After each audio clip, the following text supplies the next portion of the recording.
that the meeting is now recording. This is the May 4th, 2021 Northside Green Zone Task Force meeting. And we don't quite have a quorum of Northside Green Zone members yet, but I'm going to hand it over to Andrew to kick off presentations while we wait for quorum. Yeah, hey guys, thanks for taking the time out and the presenters here for joining us today. And just a quick kind of agenda item, we'll give about 10 or 15 minutes for presentation and leave 10 minutes for question and answer. So we'll hop right into it and try and stay as close to schedule as possible.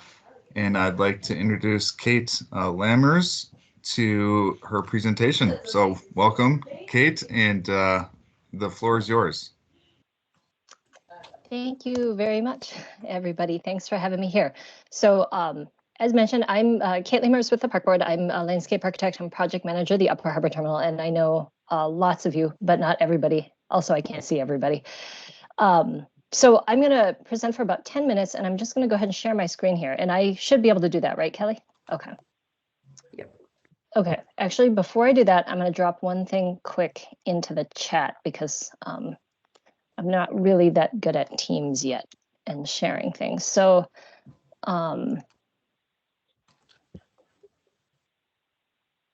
oops. Okay, so I'm dropping into the chat, I think. Okay. I hope that isn't in there twice. Just my name and my contact information. And then the presentation today is kind of a blend of a couple of different presentations. And if you wanted to look at anything in more detail, I've just included links to the two presentations because it's kind of spanned two meetings, and that would make a little bit more sense. There's like narrative that goes with each of the slides. And then a couple other kind of important project links or documents or something. So now having done that, I will open up the presentation.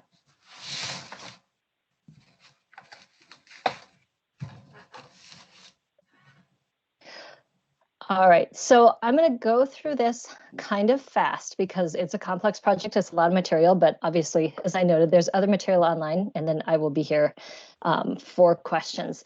So the Upper Harbor Terminal project, if you're familiar with it, you know that the park is somewhat of a project within a project. There's also things going on with the development, with MWMO, with Public Works, with CPED and the developer. So I'm really just going to try to highlight the park status today and not get too much into the larger project, although I'm certainly happy to answer any questions. I'll just kind of touch on some of like community engagement and what has happened since I was at this Green Zone meeting, probably about a year ago, not quite. Some of the ways in which we're kind of seeing the park and the Green Zone work intersect that I thought you'd be most interested in, and then just a little bit of kind of what to expect coming up on the project. So I think it was probably last summer where we were at is that, you know, we'd been out doing a lot of engagement, talked to a lot of different people with a lot of different partners, Juxta and others hired from the community to help us connect.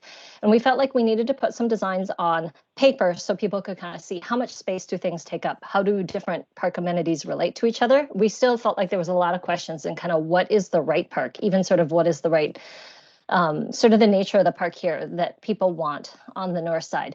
So I'll keep it fairly short, but you know, I think last time that's when I was back at the Green Zone was to kind of show you, like, we had put it on video because this was shortly after COVID had hit to try and make it more accessible.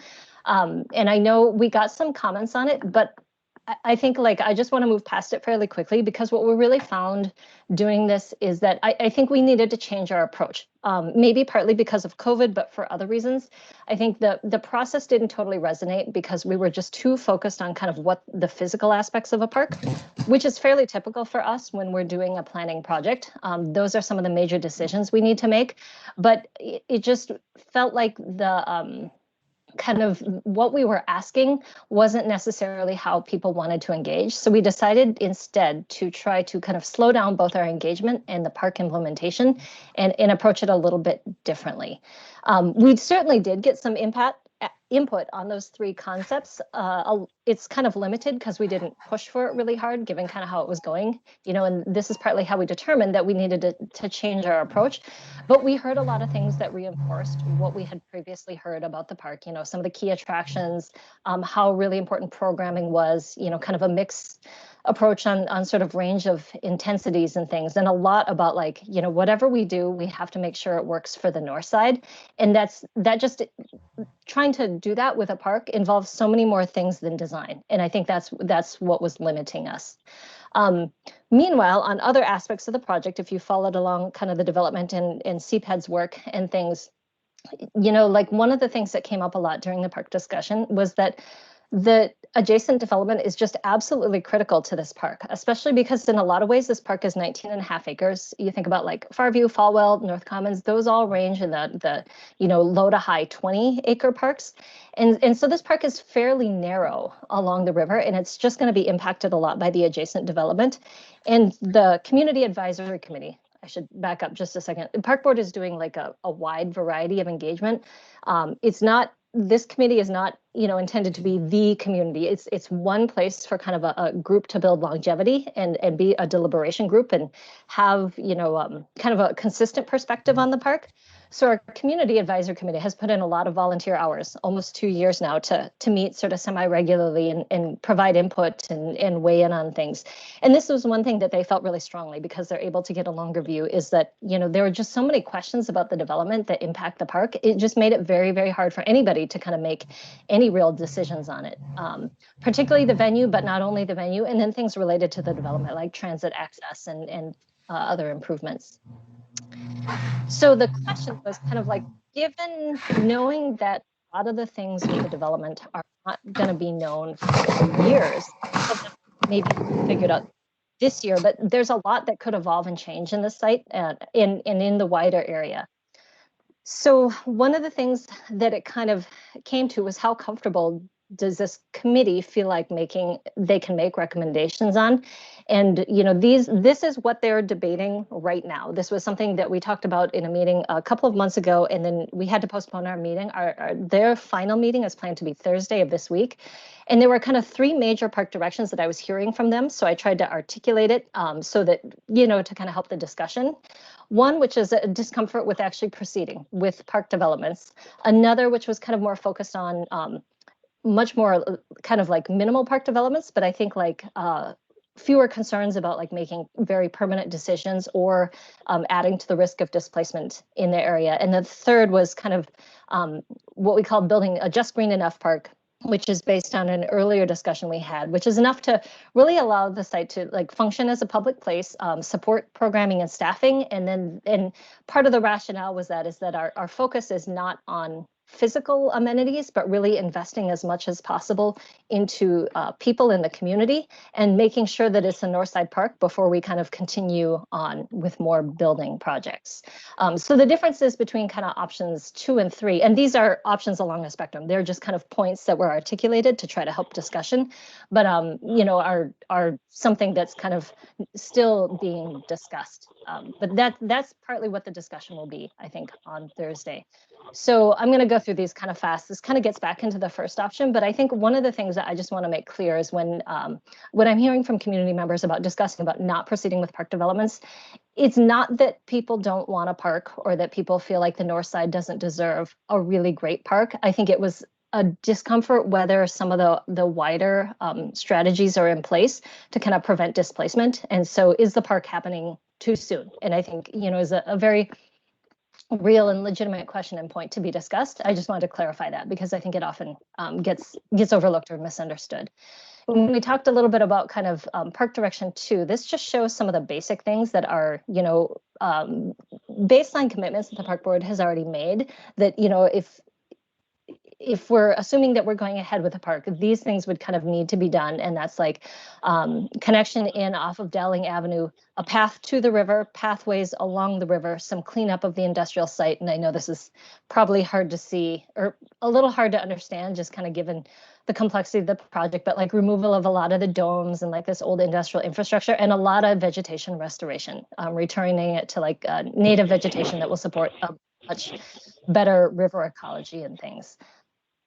And then I think people were having a little bit of a hard time kind of with the really higher level graphics. So I ask our designers to just kind of put together on scale, like this is the sort of thing that you might see with something like that. Now, clearly, this is like mostly vegetation. It's not really so much of a park amenity. So I would say that like something like this probably falls into what the park board often calls a linear park, which is like a place where trails go through an area. You might stop and sit on a bench for a while, but there's not like a lot of stuff happening there. It's really kind of a pass-through place. And in general, I think like we would have a lot of concerns about this as a forever design, but it's something that I think people have brought up as like maybe an interim solution. So the third option is kind of the just green enough park. That's the one we've certainly like explored the most. And that is the current direction from the board, the elected officials. So if there was going to be a major change in direction, like stopping, that would need to come from the elected officials. So I think what we want to do is have the CAC members, you know, kind of finish their discussion. They make a recommendation or sort of make their voices heard to the park board, and then the park board has to look at the entire sort of situation. But in general, you know, the charge to me as staff and the charge has been that, you know, we're building a park and we have to figure out the right kind of park to build. So where we've gone with community discussion is this idea of like, you know, starting not necessarily when we say just green enough, like not very green or not like a bad park or anything, but really kind of a focus on very flexible, changeable spaces that allow us to sort of really get it started, and then really focus over the next 5 years on making that deliberate connection to the north side through programming and staffing. So I'm going to just talk about that a little bit more as I go through these. Kate, I just wanted to give you just a heads up here as far as timing is concerned. If you want to give it a couple more minutes on the presentation, then we can open up for questions after that. But just to keep us on track here. Yep, definitely. Thanks. So, so like when we talk about a linear park, oftentimes, you know, what we're talking about is kind of providing basic circulation, like parkway trails. You see this section a lot of restoration along the river. These I am definitely going to go through pretty fast. This is a graphic. The development is, of course, to be determined in the background, but it kind of shows like what you would expect in a lot of areas of the park, which is basically spaces, sort of naturalized spaces for people to pass through along the river. When a lot of people have asked like what I mean when I talk about restoration, we're really talking about like cleaning the land and the water. Most of the soil is not particularly contaminated, but you know, we would do some soil remediation. We would look to do stormwater management, which is probably the best way to protect the water. And then we would be really looking at like restoration of native vegetation, both upland and along the shoreline, creation of habitat, those sorts of things. Some of the things that come up when we talk about kind of a park that if we want to support this as more of a gathering space, we definitely need a certain minimum number of things for it to really function. Things like bathrooms, things like shelter, staff space, you know, parking, lights, those sorts of things. But we can do things like use a mobile building that can be a high quality space, but we can pick up and move, you know, in 5 years or 15 years if we feel like, you know, the park design needs to evolve, just because there's a lot that's uncertain about the area.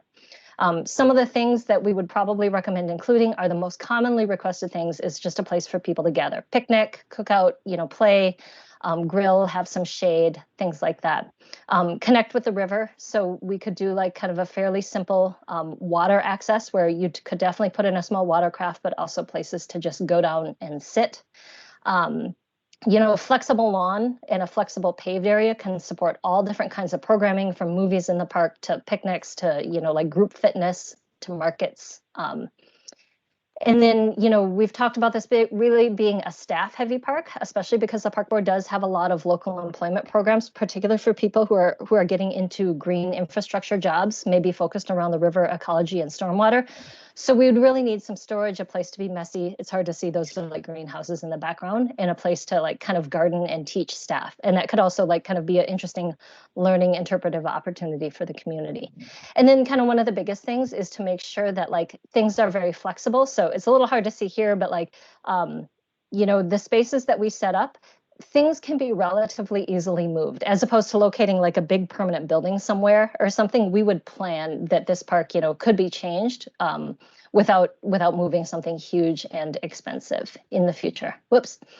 Just some kind of thoughts on like, what a just green enough park might feel like to kind of keep it. What we've heard is that the river should dominate. We don't necessarily want what we're building to dominate the river. It should be the opposite. And then this is a whole topic on its own, but when we talk about park construction, we're really looking at trying to approach this differently and use construction itself as opposed to something that happens after engagement. Use aspects of the construction as continuation of engagement, and also kind of start that site activation and programming with the construction itself. And so we have some of that going on this summer, where we're looking at doing some youth jobs with Indigenous architecture, some building, some furniture building, some local planting, and trying to source from local growers and things. So that's something where this is kind of new for the park board, but something that we're really excited about that we're starting to get into this summer. And I thought that might be some of the places where it really intersected most with the the green zone goals. So basically, the rest this year is going to be mostly planning. There wouldn't be any final approvals by the park board until after the AUAR, or the environmental review, which the city of Minneapolis is leading, would be done. So probably any final decisions on what will happen in the park will happen around the end of this year or early next. And construction would start in 2022, probably in the summer or the fall. But some of that is sort of to be determined. So. That is it. I don't know if anybody wanted to ask any questions, or if I should, I don't know if you want me to take this down, leave it up. I think it's good to leave it up, and if anyone has questions, feel free to hop in. It might be easier if you just kind of raise a hand, and then we can go from there. Is that Leslie's hand up first? Thanks, Yes, Kelly. it Can't is. see everything there. Go ahead, then Michelle. I have a question. Okay, so you're gonna do an EAW, and who, knowing that the city has limited inspectors with this project, are you using, because you're the park board, are you using your own inspectors for the management of the project, or are you combining it with the city, or do you plan on hiring inspectors to oversee this project? My whole concern is the soil management. Everybody screams stormwater, but once the stormwater hits the soil, it's a whole nother thing, and it's two different entities. And I know the changes that has happened with the permits. So I'm just having a thing about the management of the land. So that's my question: is, are you using a EAW or AURG, or what are you using? Because I know you said environmental statement or evaluation. So there's a big difference in between the two. Yeah, no, it's the environmental review process. So it's actually the environmental review is largely being done by the city, and I think they're going to be coming to the green zone and talking specifically about that in the future. So the park board is not the responsible government unit, but we definitely have a role, because what we're doing it's all involved. Like basically the agencies that review the AUAR are going to review the park board work as well. So that's just where we need to communicate. Like it's all kinds of things. Like if we're going to do any grading near the river, then we need to communicate how we're making sure that we protect the water during that process. So who actually monitors that? Things like soil contamination or protecting the water or something. It kind of depends on what it is. It's like if you look at a project like this, there's going to be like 50 different steps involved in that, and each one sort of has its own. Who pulls a permit to do it? If there's a permit necessary, who does it and who monitors? Sometimes that's the city, sometimes it's the park board internally, sometimes it's the DNR, sometimes it's the pollution control agency. It depends a little bit on who it is. But I just want to be clear that the park board actually does not lead the environmental review process. So like as an agency, we wouldn't be responsible for generally enforcing it. We would be responsible for our own work though. Okay, so my question, going back again, does the park board have their own inspectors when it comes to managing the soil and how the operation of the whole project goes under your jurisdiction? I understand with the city, and that is responsible for, and trust me, we are aware of the differences between the AUR and the AEW. And my thing is, I have a big red flags when it comes to not just using this EAW, because it's more detailed. And so that's where I learn at. And let me tell you, I do have an education in environmental science, policy, and management. So I look at how our land is being managed and the effects of how things are and the soil comes because of how it's poor management in Minnesota, because of the soil is affecting my eyes, and now I have allergies in my eyes and I can feel the difference. So I'm screaming at that, and I'm a human being and I know the difference of my eyes. And so that's why I know what I know. And so that's why I'm harping on this type of thing, and as far as who's inspecting your project. And I'm going to shut up from there. Yeah, and the park board does not have internal inspectors who are experts necessarily in managing contaminated soil. We usually hire people who can help advise us on that, and then oftentimes what we will do is submit basically the plan of what we're doing to the pollution control agencies, and they will usually then reinforce whether or not it's an appropriate plan as far as handling any kind of soil contamination. But we do a lot of work with remediating contaminated soil. So I think we're very well familiar with it. We have consultants with a lot of experience with it. Thank you. Michelle, do you have a question? You have your hand raised here. Do you want to go ahead? Yeah, I just wanted to reiterate, I am somebody who is on the CAC that Kate's talking about. And for those of us who are voting for option number 1, which is to not proceed with the park right now, we are really concerned about the fact that the park at this point in time would not be getting built for the north side. It would be getting built for the development, for the developers. And we just really want to make sure that it's getting built for the north side. So to make sure that there's engagement with the Northside community, engagement with our Native community, and to give time for that to happen, because we really have not had people going out to the Native community to have those discussions and to have time to have discussions regarding land back. And we have heard, people asking for some land back, which they shouldn't even have to ask for, because it's something that, we should be giving.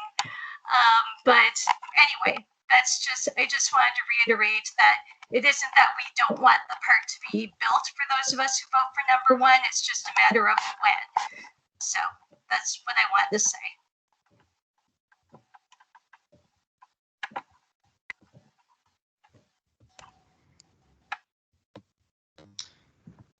Thank you, Michelle. Any other questions from the group? Can you hear me? Yes. Well, I just kind of want to reiterate, kind of like Michelle and folks have been talking about, that the park board has really been hiding behind the backs of the city. You can't have it both ways. You can't lead and follow, and yet you conveniently position yourselves to be the good guy, good cop, bad cop. And this is just another example. There wouldn't even, this whole question of environmental review has been something that folks from the community have had to argue. The fact even having an environmental focus has been something that the community has had to argue long before even CAC was established or its counterpoint. I still can't get their acronym straight, but instead of leading, the park board has always been following, and it's been a convenient place to hide behind, so that if it fails or it seems to be more a convenient ploy in case it fails rather than helping safeguard and guarantee with the residents of this community that the project has as long-term ramifications and success. And so again, it's another rush to judgment, another effort to really instead of slow down and make sure that we build back better, that it's equity and inclusion is involved. If you start from a place of toxicity, then you'll end up with toxicity. And so this whole plan and effort is really, from my perspective, has been, continues to be really a dead end street.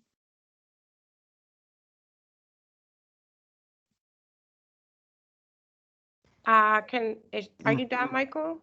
Because I was gonna say something, but not. I want to let you finish.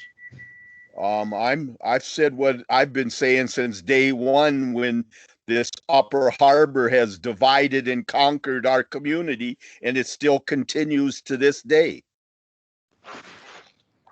Yeah, I feel you. I just wanted to say thank you to Kate because, Juxta Apprentices, young people have been working with her to do the engagement process for some years now. And,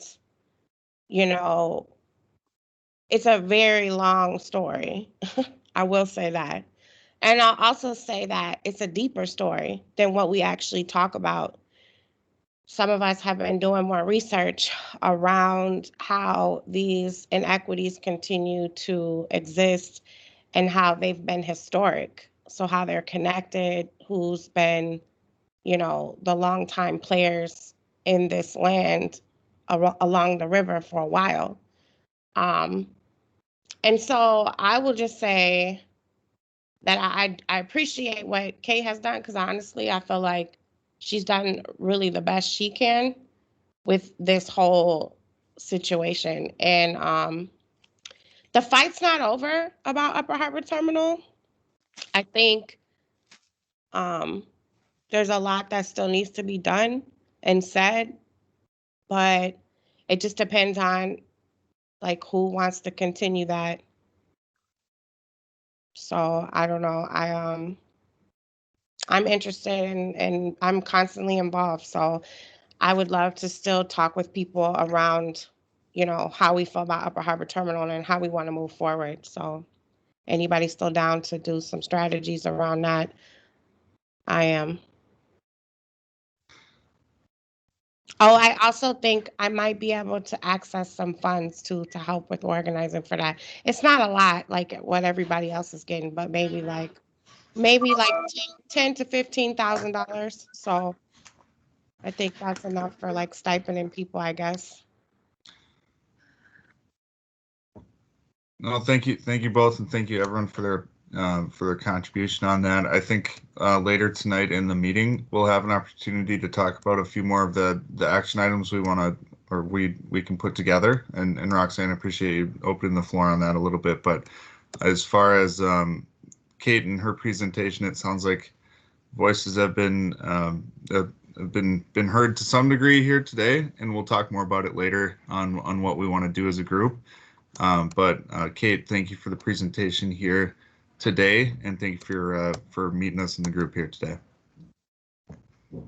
Thanks for having me. And yep, as Roxanne, as you had mentioned, this project has been going on for a long time. It is just impossible to cram too much into a 10-minute presentation and everything. So if you want to get a little bit more information about what's going on, feel free to contact me. And also, the work is not done by any means. And a lot of the stuff that we're going to be doing over the summer, there's going to be a lot more opportunity to dig into deeper. But I'm hoping in a more meaningful way than we can often do in like public meetings and things like that, although there will be public engagement aspects to it.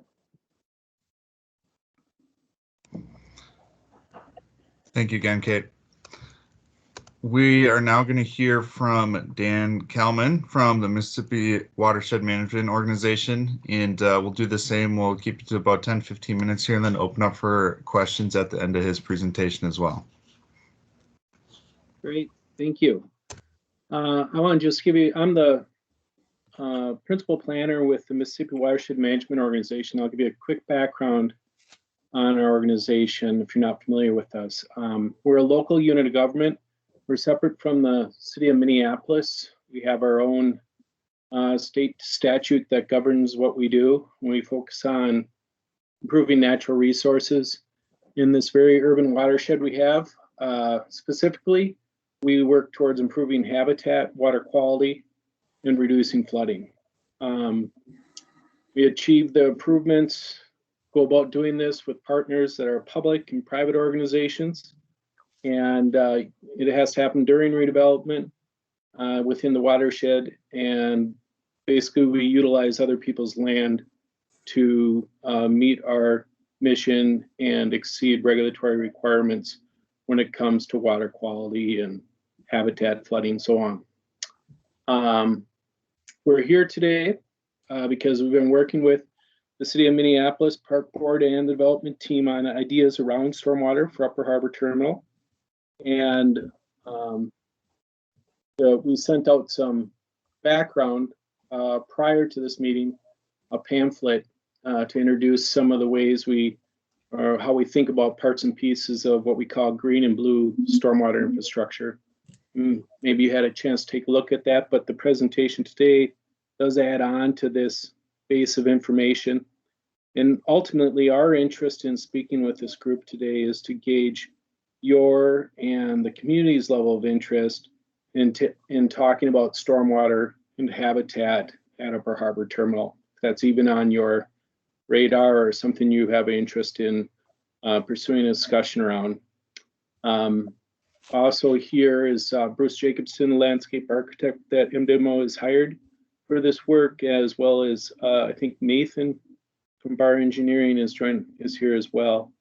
But before I ask Bruce to start the presentation, is there any questions around the MWMO in general and the sort of work we do and our role?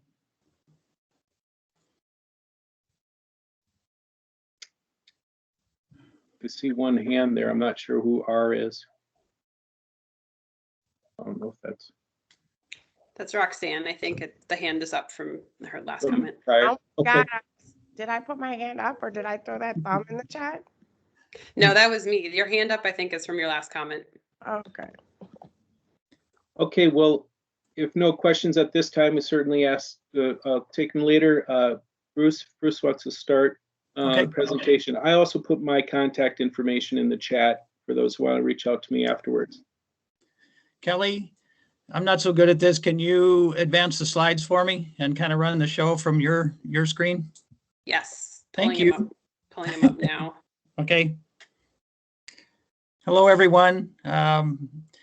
We're hoping that this is our first opportunity, kind of opening the door for future sessions where we can listen and hear ideas and your thoughts, not so much us talking at you. So I'm going to just move forward quickly. As we all know, there's been so many things on people's minds, far more important than much of what I have to say, as you well know. But thank you so much for your time.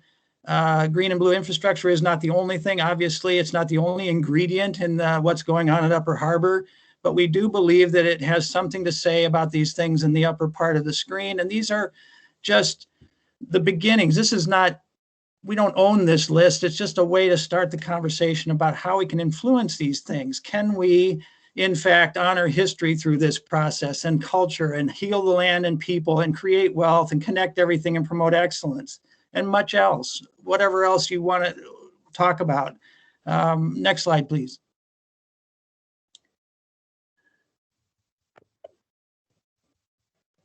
Oh.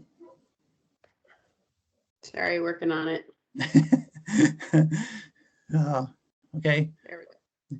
So a lot of times people talk about a shared vocabulary and so forth, and actually we would prefer that it's maybe not so shared. The variety of opinions and definitions and so forth are really good discussion. But looking through the equity lens, where everybody's talking about equity in one way or another, we're using Policy Link, the Equity Manifesto, as just one definition as a placeholder here. But we really need to understand how people are thinking about this and what it really means to them personally and how it really affects daily lives. This is about people. This isn't just about definitions and making sure that we are trying to reach an immediate understanding so we can move forward. This is really about a much longer conversation. Next slide, please. And toward that end, whether the issues and challenges and just the current events and ongoing what I call shock waves here, whether it's systemic racism or the pandemic, economic disparities, homelessness, all these other things, it's at the very least right now a call to action. This is a huge opportunity, and Upper Harbor should be best in class. It should showcase the best we can do together, not just moving forward with some kind of development on the riverfront. Albert Einstein said we can't solve our problems with the same thinking we used when we created them. And nothing could be more true. The only lasting truth really is change, and we need to embrace that. Next slide. There's so much to learn from out there. We all know this.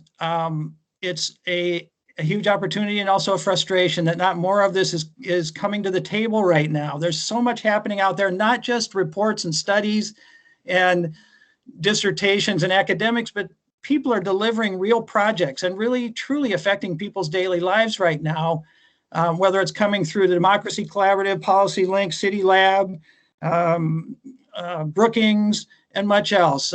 Black Space Manifesto is right there center stage, moving at the speed of trust. This isn't about setting a timeline, and it isn't about how many meetings we have.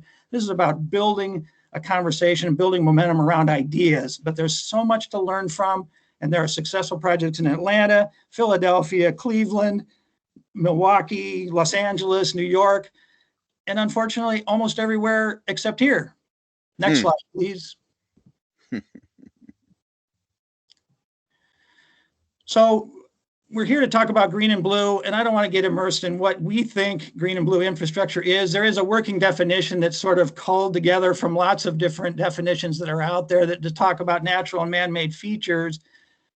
And we've used this slide a lot as this sort of integration of development and site and water and other systems. But in the dialogue boxes that we've added to these slides, there are questions, and these are the takeaways, is that it looks nice, but who is this for? I mean, what makes it really equitable in terms of measurable change across a much more diverse demographic? We need to do much better. Who really is realizing the value of this kind of work? Next slide. This is really looks complicated and everything, but the takeaway really is we've worked with this diagram on the left-hand side of the slide is a feel-good diagram that everybody's seen. It's triple bottom line. So if you're addressing social, cultural, and environmental and economic issues and so forth, this is sort of the traditional view is that they're in balance. The circles are the same size, and it used to say community in the middle of the circles there, or health. But the reality is the diagram on the right-hand side of the slide. We believe that a closer look says that there's a much different focus, and it's all about economics. It's all about money. And while we've held sort of our own in environment, although the last 4 years we've backslid some, but the social cultural issues have continued to be pushed into the closet, pushed into the background. And the equity discussion is a pinpoint. It's just really, it's the last thing people think about, not the first. We know this is not sustainable. We know that through systems and policy change and innovative design approaches and much else, that's what we really need to focus on to move forward. Next slide. The truth is, it's always been much easier to focus on economic and environmental returns from innovative infrastructure. But we need to ask how this approach specifically addresses the most important social and cultural values and challenges. We know that we are using up more than our planet's worth of resources. So the goal of getting down below our resource budget line that this graphic is suggesting is we have to be really creative. We have to work together to figure out how we can live within our resource budget. The next slide is really crucial. So, next slide. Sorry.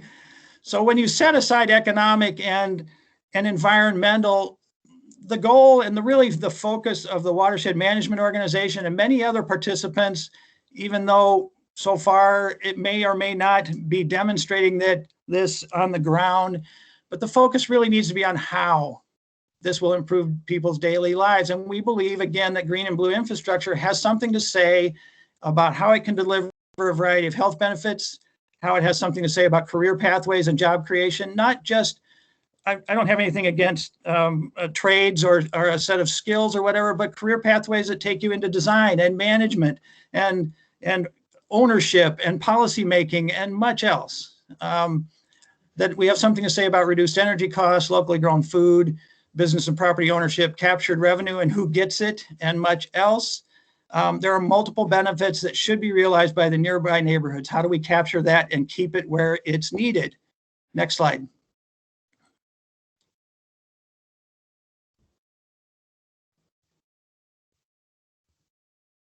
I have 3 quick examples here of different aspects of green and blue.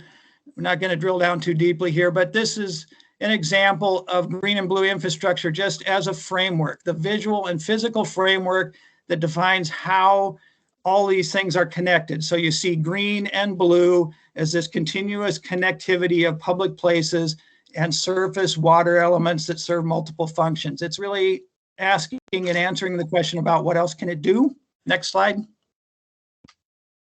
This slide takes a specific piece of what's going on over at Towerside, where we're examining innovative versus conventional solutions. This is Stormwater Park in the upper image there. This is an actual photograph of the ribbon cutting when it opened and the kids playing within the park. And then it also serves a function of collection, filtration, cleaning the water, storage, and reuse. So innovative design solutions promote efficient use of land, save costs, have additional education, interpretive benefits, and much else. Next slide. I'm getting close to the end. I'm hurrying.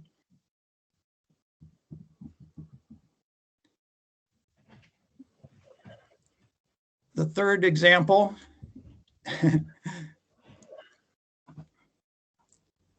is Heritage Park, and we can show some others. I just chose this one, but it's the difference between district systems and site by site. Site by site is kind of a traditional approach where every single site, every single property owner has to deal with their stormwater on their own site.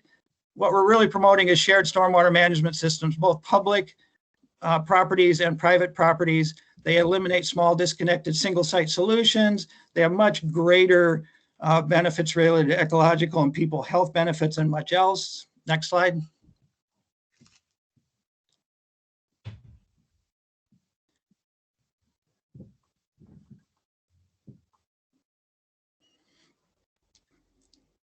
I think I only have 2 left. We can see it, Bruce. Pardon me? We can see it. Oh, it's not showing up on my screen. We see it almost immediately after each one, after you say it. Oh, mine's slower. I don't know why. So is this the one that shows Upper Harbor Terminal? There It's we go. showing the. Okay, I got it. I got it. So we started out with some very simple diagrams, and we really haven't moved very far. Other aspects of the development have, but we're still focusing on how this design must recognize unique community context. It's more than just 48 acres. It's the neighborhood. This is the community's front porch on the river. How do we connect people to the Mississippi River Valley? All the different participants have a responsibility to make this work. We really have had very little, if any, any real dialogue and real interaction with the community as part of this process. We've been following along with the public works thing. The Watershed Management Organization is now putting that aside and saying, let's move forward with our own community engagement piece. I don't like that phrase, but how do we really connect? How do we hear your ideas and so forth? So let's go to the last slide.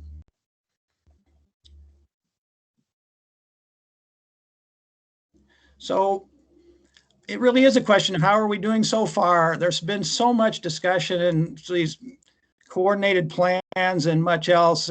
Are we really honoring history and culture? Are we really healing the land and talking about people health and people's lives? Have we really worked through mechanisms that do create wealth? Are we connecting everything as best we can? is this really promoting excellence? There's a lot of discussion around those. Certainly, these are teaser questions. We're hoping that we have a chance to talk with you guys, but to listen to how you guys are thinking about this. What is your understanding experience with green and blue infrastructure? Do you have other examples of where and how this has worked? Do you have specific concerns about outcomes or unintended consequences?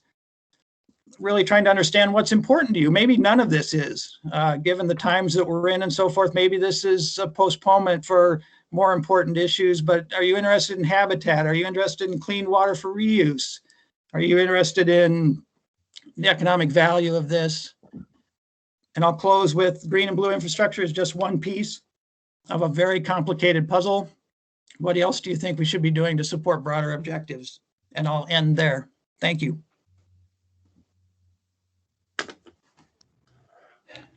Thank you, Bruce. I think we'll open it up to questions. Let's use that same format. If you have a question, to put your hand up, and Kelly and I will work to get you called on and unmute. Go ahead, Leslie.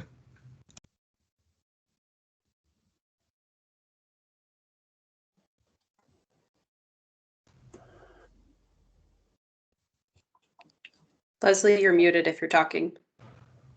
I have a question. So everybody wants to be on this project to help the North Side, and we have this buffer law that was done by Governor Dayton, and there's still controversy in the parks over North Minneapolis about the buffer, but then everybody wants to come and manage something new over north when you're not managing what you already have. And I'm very confused and I'm very upset. And everybody makes all these glamorous plans, how everything is supposed to look. But at the end of the day, you have poor management of the things that you have. You don't take care of what you already have. And then you want to come in the north side of Minneapolis and you talk about jobs, but the jobs aren't there for those that are unskilled to help on the project, or really, and you say now you're trying to communicate with us and you never thought about us, but you want to bring your projects where we live. And I'm just very confused of, at the end of the day, and I know you're with these organizations and you can't speak, and that kind of upsets me. And that's why I don't work in these certain sectors, because I can't voice my opinion for my community the way I do and the way that I was trained. And so my trained mind says, how come you, if you make all these proposals to us and what you want to do with your provision, but you don't manage what you already have that's in our community, how can we expect or respect anything that you say or trust that it's going to be managed to our benefit, with not offering jobs to those that live there or anything like that to work to build to make this a success? And I'm done. Do you have some specific examples that maybe you could bring up so that we can all kind of be informed? Regarding the question, Or are you asking Leslie for specific examons of not managing? Yeah, I'm asking Leslie because I mean, Yeah. I want Okay. her to speak about. I'll say this, on Highway 55, Bassett Creek is over there and it's managed by the park. And the homes that are over there off of I think that's Park Avenue or 8th, but down that way where Bassett Creek meets, there's supposed to be a buffer to protect those people's homes who flood in the backyards. And the park board, I sat in the watershed for Bassett Creek. Okay, my thing is beacon. But anyway, I sat there and they were arguing who was going to put these buffers. Dayton, if you look up the buffer law for the state of Minnesota for the waterways and things, it would help prevent some of this flooding. And the park boards and the watershed that work together, that hide, as Michael called them, out on deck, that they're not even managing what we have. And how can we trust them to come in to our community to manage the land that they already have in our community. Like I said, the soil has changed. Everything is changing. And if you don't walk amongst it, you won't notice it. Regardless of the shootings and all of that, we live there. We have to breathe the air and everything. And that's what we're about, change. And everybody sugarcoats everything. Stop sugarcoating to us. We're educated. And what we don't know, Google is our best friend. So I'm done. Yeah. Yeah. No, that's, I mean, those are real, I mean, that's a justified real issue, right? And it's like from the MWO, we are non-regulatory, nor do we own any land, nor are we a MS4, meaning that we don't own any sanitary or stormwater sewer systems. We don't manage them. We don't maintain them. None of that's within our regulatory or Can I ask you this? Let me interrupt you. You are stewards to the land. Your job. Now go into your job description. Now let me tell you, you are human and you are a steward to this land. That means that we all have a responsibility to this land. Don't give me the humble jumble on the sugarcoating. There you go, sugarcoating again. We are stewards. And you work in these sectors that I refuse to, so I can speak freely. And don't hide behind it. That's why I hate breaking off the groups, because don't nobody want to say anything. You live in our community and you know how it goes. Don't play sugar and don't play crazy. Everything circulates on the planet and you're affected just like we are on the north side. So make it right for us. Don't be coming here. And I have to say this because it's passion to me, because this is where I live. Don't come in damaging it, because it's a part of you too. So you are a steward. And I understand you got to play the rules and be the devil's advocate when it comes to us. But understand this, the green zone has changed and we're educated. And like I said, Google is our best friend. And I hate to be all hyped up, but please stop sugarcoating it to us and keep it real. Right. Well, all I want to let you know is that we really are here to say we don't, whether we are part of this project or not, doesn't matter to us. From the standpoint of we're not trying to put our foot in the door and keep you from closing it. We're asking you, do you want an organization like ours to provide you the understanding, knowledge of what we do? And do you want to consider that and take that towards some sort of design around stormwater, habitat, water quality, around this project? We do not need to be here. We have put $11 million towards this project as something we as an organization thought would have value for those things that we manage: water quality, habitat, and flooding. There isn't a flooding issue on this Upper Harbor site. So that's all we're saying. I'm not here to sell something or to anything to this community. This is, we're on the side of, yes, protecting the resources. We want to build ephemeral streams that discharge to the river. You know, we want to improve the quality of this site. We want better public spaces and healthy places. We don't know what that looks like here unless we come ask. If people don't want us here, we won't be here. That's all there's to it. I'm not saying we don't want you. I'm saying just treat us right. Treat us like this is your home too. That's all. Respect us. You know, we want beauty in our community. We want it in different ways, but I'm not trying to say we don't want you. I just say when you come at us like you live there. Treat us like that's your child. Treat us that way. Just respect us. That's all I'm asking. And I'm saying about the management, this A and the EA, all the alphabets and all that. It's you know, mumbo jumbo. And I'm just saying, I just want you to treat us right. That's all I'm saying. That is our full intent to be. I mean, we are passionate about what we're doing, and we are, because we are truly believe in that this is for the betterment of the communities we're working in. If they choose to direct us in that, you know, that's, again, we have no land. We just ask if people want to work with us. That's it. Who else has a comment? Yeah.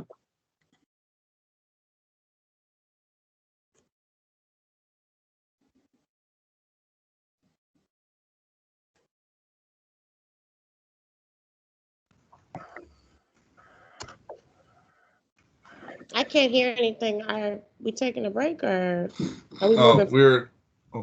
sorry. Yep. We're open for questions to both Bruce and Dan right now. Just in regards, I think, to their involvement with the park right now and the planning of that park. So again, there's more time for discussion following the presentations, but I think this is specific to the information that we just looked at over. So thank you again once, Dan and Bruce. Looks like Marquita.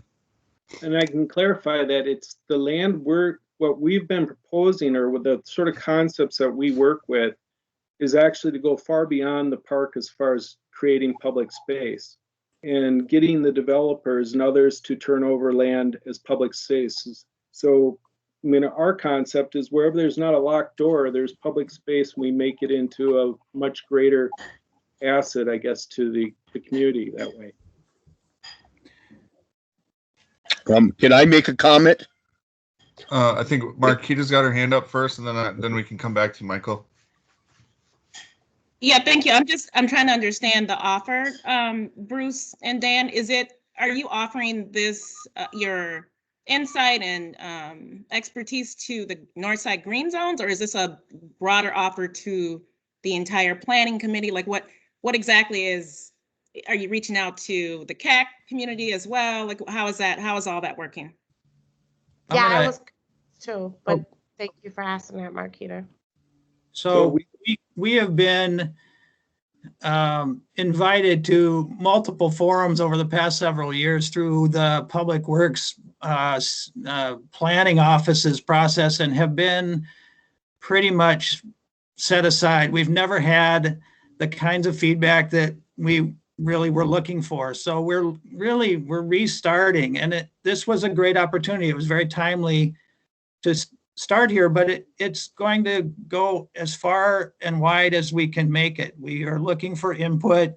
We are looking for idea exchange. We really want it to be directed by you. What do you want to learn about? What examples have you? I mean, we heard at Bassett Creek, it's a great example.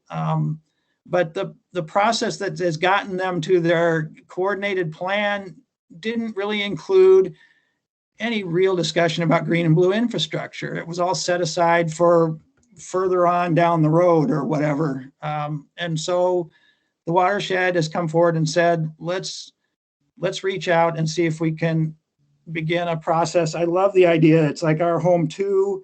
It's like our child. This is so important. And so we are, I can talk all day about trying to keep it real. The proof is in the engagement, and that we are really listening and so on. I'll stop there. But yeah, it's intended to expand.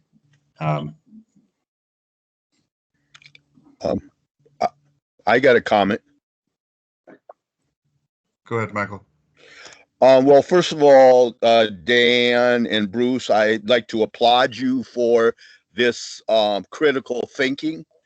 Unfortunately, the folks from the developers didn't hear you, didn't engage you, didn't involve you. Unfortunately, the city of Minneapolis didn't involve you, didn't engage you, didn't include you.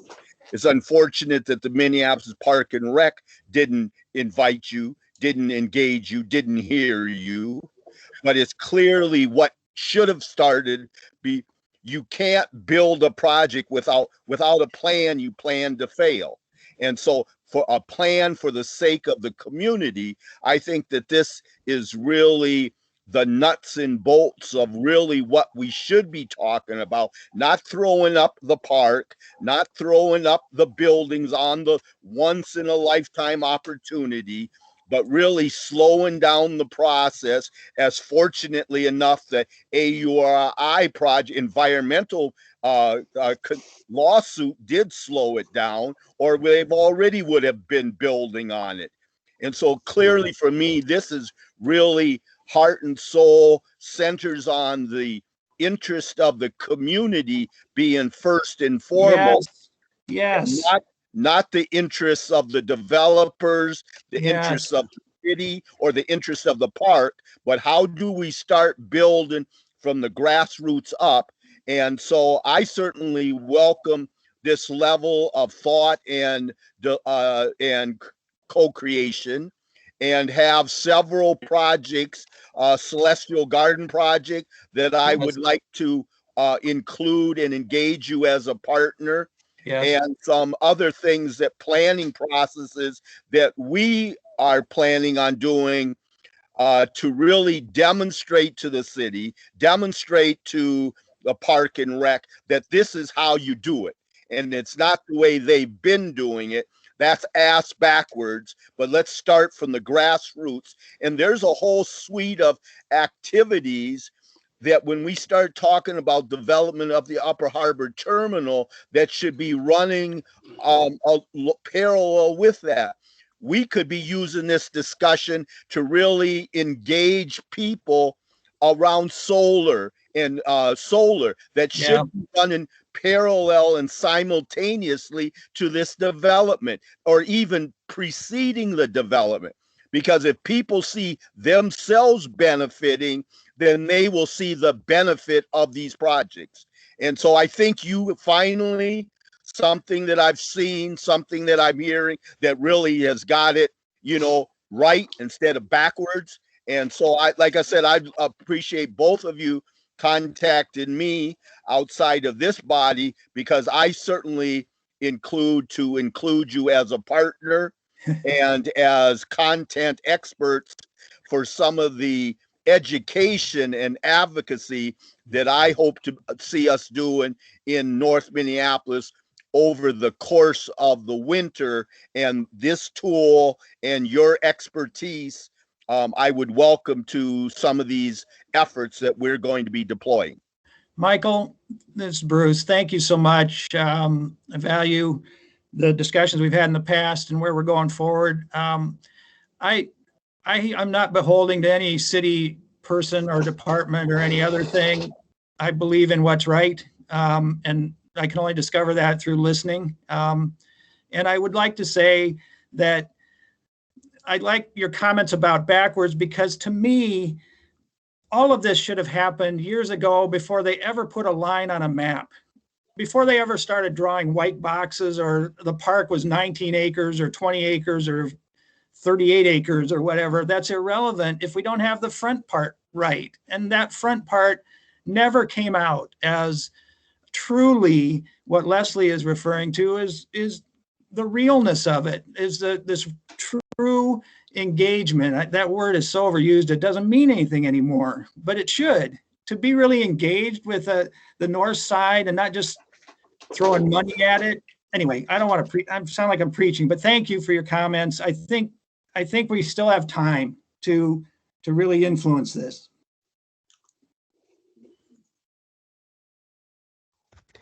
Speaking of time, I think we've got time for one last comment from Michelle, and then we'll move on. Thanks. Yeah, I just wanted to say I am definitely for this, whatever this might be. My council member Kevin Wright had brought this to a number of Northside leaders and some of the leaders from Rondo a couple of years ago. And we also had a number of presentations from the gentleman from Europe. I can't remember his name. Yes, and it's really exciting. And I think that, the main thing for me is to find out what is it, like you're doing here. But to have more of a conversation, because right now, I think we're finding out some good information about what some of the frustrations are, which you need to hear too. But what is it that Northside community wants, and also to educate people about what this infrastructure is, because I need to know I need that education. So yeah, I appreciate that, and just encourage you to go out and engage people and to ask them what they want. Thank you. Thank you. Yes. Thank you.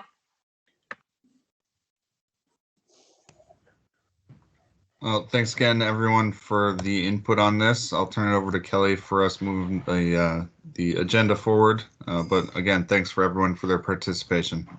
Thank you for your time. We appreciate it. Yeah, Thank thank you. you. Thank you, Kate, Dan, and Bruce, for all being here to present. Vanessa, are you ready to take us away to officially start the meeting with our roll call and adoption of the agenda and minutes? Sure. Is everyone okay with the agenda? Have you seen the agenda? Yes, ma'am. Any corrections, anything you want to change or add?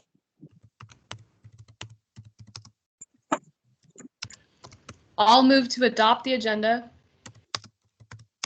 I second it. It has been moved and second. Can you take roll call for the vote to accept Yeah. the agenda as is? Do we want to adopt the minutes from last meeting at the same time? That'll be fine. Anyone has any corrections for the minutes or any changes to the minutes?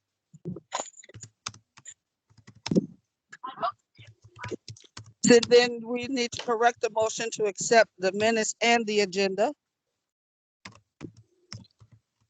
Jackie, do you want to make that correction? Yep. I make that correction. And I second it. Perfect. So what I Now will do, roll call for the vote. okay, so what I'll do is when I call roll, just acknowledge that you are here because we'll do roll call and then say yay or yes or no on whether you accept the agenda and the minutes. All right. So we'll start with Michael. Yeah. You are here and I heard a positive affirmation. Leslie. Yes. Here. Perfect. And Marquita, a roll call from you. Yep, hi. Hello. Andrew. Here and yes. Julie, roll call. I'm here. Thank you. Roxanne. I'm here. And are you yay or nay on the agenda and minutes? Oh, yay. Thank you. Michelle. Yes and yes. Thank you. Jackie. I'm here and yes. Let's see, Akia. Present and vote for yes. Thank you. Vanessa. Present and yes, yes. And is Georgiana on the call?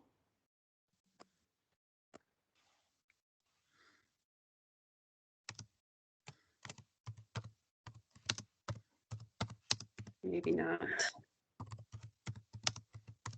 Motion is.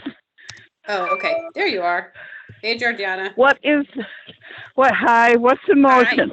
We're just calling roll. So you've acknowledged that you're here, and then the motion is to adopt the agenda and the minutes. Okay. All right. Yes and yes. Perfect. Did I miss anyone either for roll call or for adopting the agenda or minutes?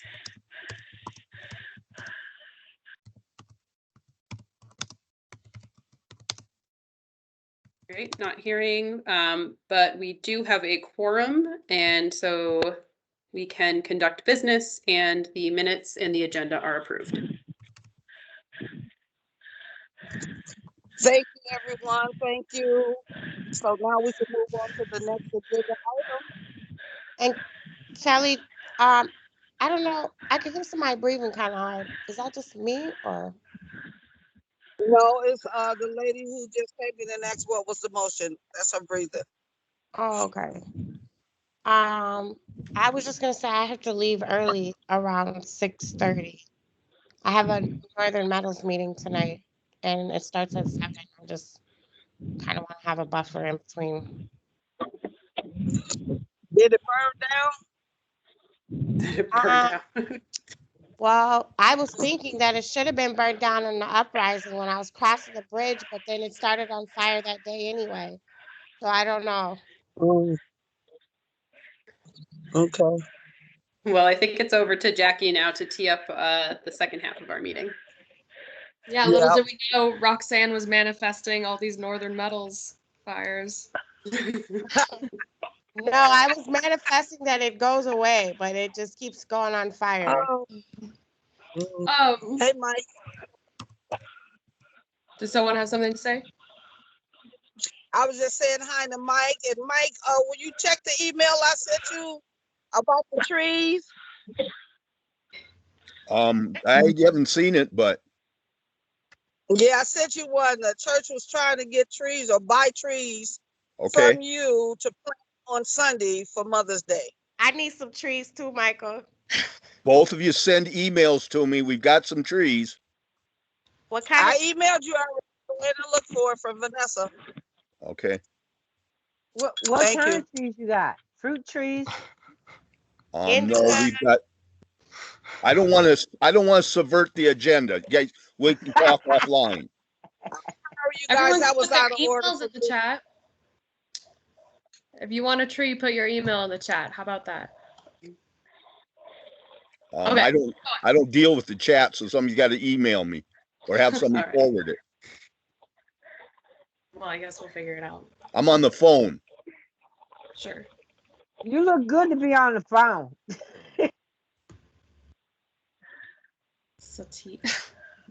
Is that the tree you want, Roxanne? Okay, we'll keep it going. Did I put that in the chat? Yeah.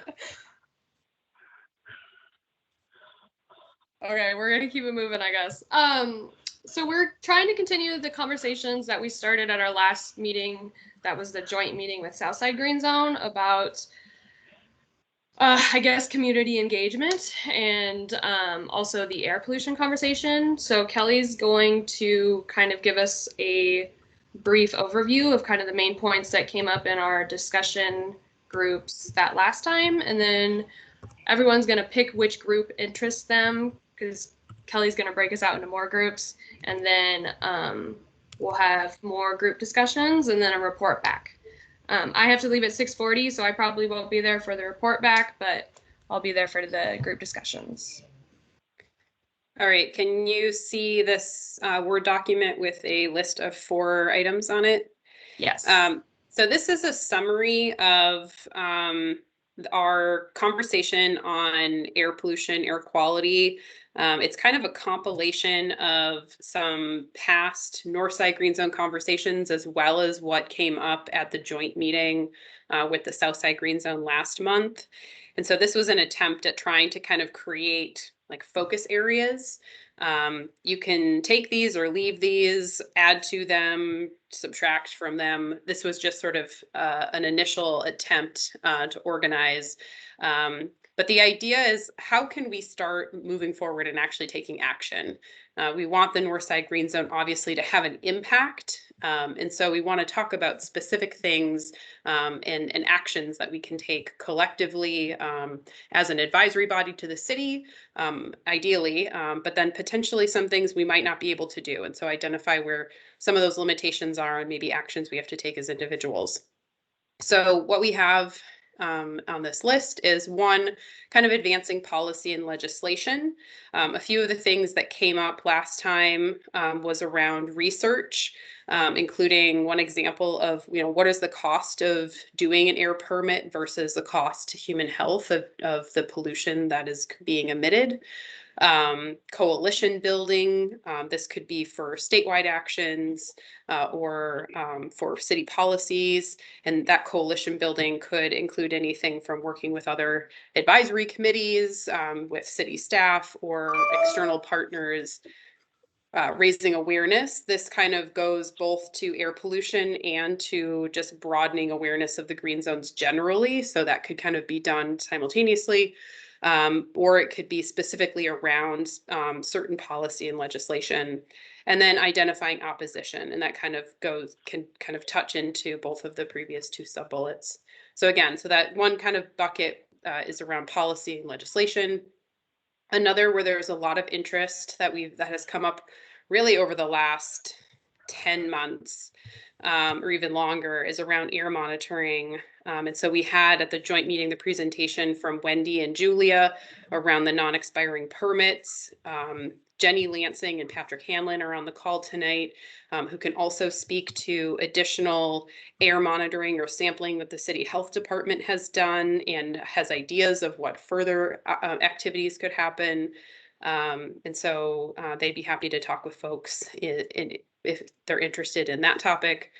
Enforcement, this is something we've heard Leslie bring up a number of times, the idea of how do we more proactively enforce the laws that exist rather than having to respond or have a complaint-based system. And then if we are still stuck with a complaint-based system, how do we raise awareness for folks to know that they can call in violations that they see? And then the fourth bullet is more about the broader community engagement and awareness building of the green zones, not so specifically on any air quality specific issues. So what I was thinking is that we could break into small groups to discuss sort of what could be next steps or action items for any of these areas. And we can take about 20-25 minutes to do that. So I want to see who's interested in which group, and then I can assign those breakout groups and we can go have those conversations. So first question is, are there anything that you want to add to this list? Is there a breakout group that's not listed here that you would want to be part of? Do we want to have an Upper Harbor Terminal specific group, or is that too specific? We can add it. There's enough people who want to meet on it. And then also on that note, so yeah, we had the park board and MWMO come tonight. Next month, we are going to have the planning department come in response to the letter that Northside Green Zone sent regarding both the AUAR, the environmental review, and what's going to be included in that, as well as the coordinated plan.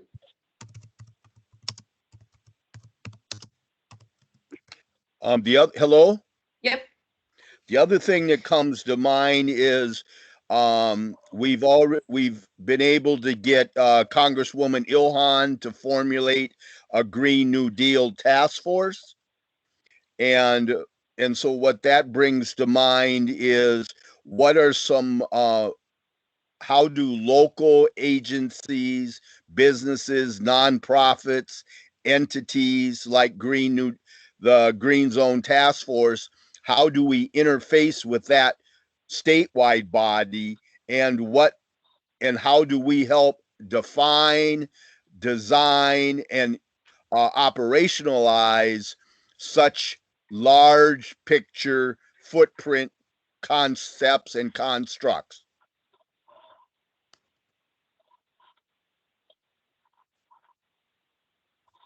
All right, so I've added Green New Deal.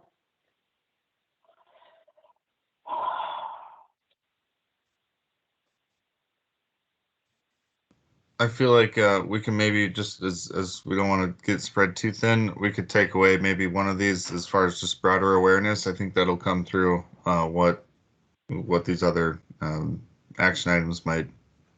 I think broader awareness will just grow with these action items, unless someone feels very, very strongly about greater awareness around our group in a general sense.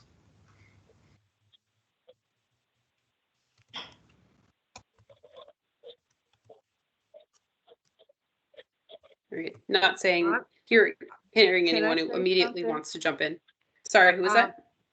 This is Leslie. I think the air monitoring and the enforcement should be combined together. Okay. Because that it makes goes sense. hand in hand. Yeah, it goes hand in hand. All right. So if you folks feel comfortable now selecting which group that they want to participate in. So we have policy legislation, air monitoring and enforcement, Upper Harbor Terminal, Green New Deal, and then if there are enough people who do want to talk about broader awareness building, there still can be a group that does that. So for a group to meet, we want to have at least 3 people interested in that topic. Otherwise, we don't really have a critical mass to identify action items and move forward. So who wants to start? Let's just run down the list quickly. Jackie, can you run down the attendance list for me while I note down who wants to be in which group? I don't know where the attendance list. Oh, okay. Participants? Sorry. Yeah, the participant list. Michelle. Upper Harbor Terminal. And did you have a question or anything? Your hand's up. Oh, sorry. My hand has disappeared, so you can put it down. That'd be great. Okay. Just Green Zone members or everyone? Everyone. Okay. There's a phone number that ends in 97. That's all Okay, I think that's Georgiana. Okay. Georgiana? Oh, I think you just muted yourself.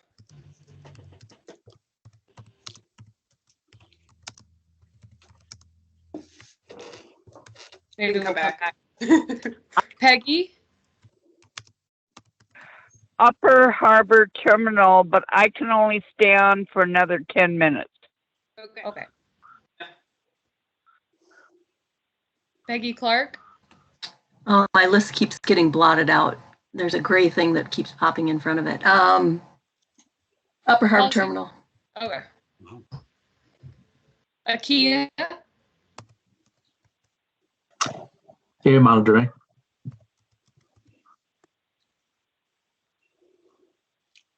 Andrew? I can go with the policy legislation. Leslie? Air monitoring. Fox? I could do either the first or the second groups. Kelly, I don't know if you wanted me to, if you had one of them in mind for me to join. Whichever you feel more comfortable participating in. Totally up to you. Cool. I'll go in the policy group then, please, since we can balance out numbers that way. Julia?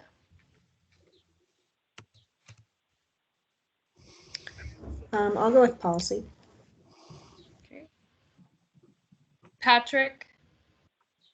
I'm putting Patrick in air monitoring. Okay. Wendy? I'll do air monitoring too, please. Okay. Marquita? Policy and legislation. Okay. Jenny? Jenny, are you good with air monitoring, I assume? Yes, that's what I was planning on. Perfect. Julianne? I'll go with in air monitoring. I'm sorry, did you call my name? No, she said but Julianne. Roxanne. You're coming up. Michael?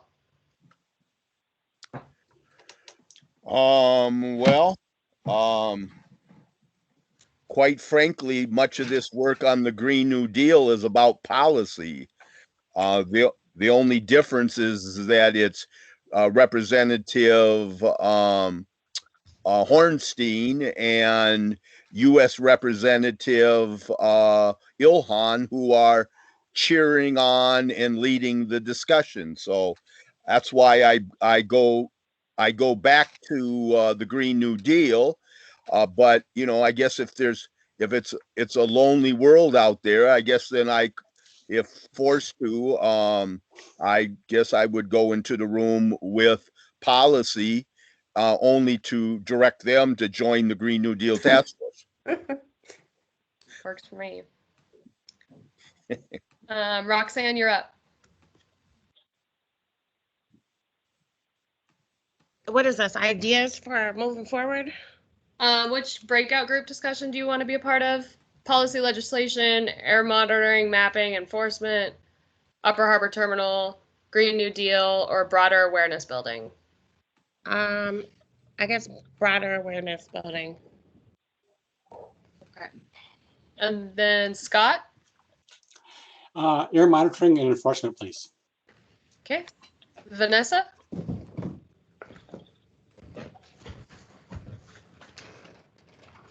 I think I'll do broader awareness building as well with Roxanne. Okay, and then. And I'm going to flip over to broader awareness. All right. Okay. Jackie Hansen? Maybe not there. Are others from chat part of this meeting? Or is that No. something different? Oh, Those okay. are, Then we're they're done. invited, but yeah. Okay, sorry. Oh, good job. And then which group do you want to join? I could go to the broader awareness building to get the critical mass. All right, I'm going to start creating the breakout rooms. Stop sharing. So give me a couple minutes. Are we still coming Okay. back at 6:40 or? No, let's do 6:50 to give folks a good 20 minutes. And then Georgiana, since she's on a phone, I can't reassign. So the Upper Harbor Terminal group is going to be in this main room. So I'm going to create 3 breakout groups, one for policy legislation, one for air monitoring, and one for broader awareness building.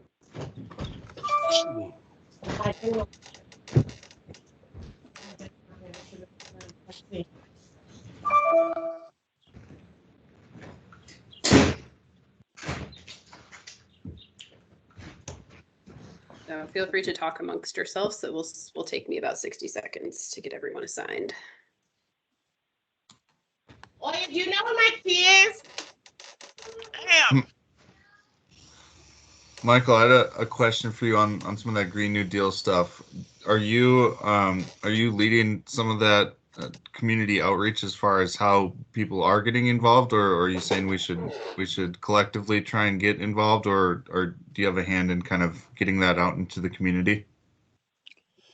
Well, it's again, that's why I brought it to this organization, that it's already in play. It was an idea that I brought to Congresswoman Ilhan's office, but there's this kind of task force, Minnesota's task force, that is working on everything from urban farming to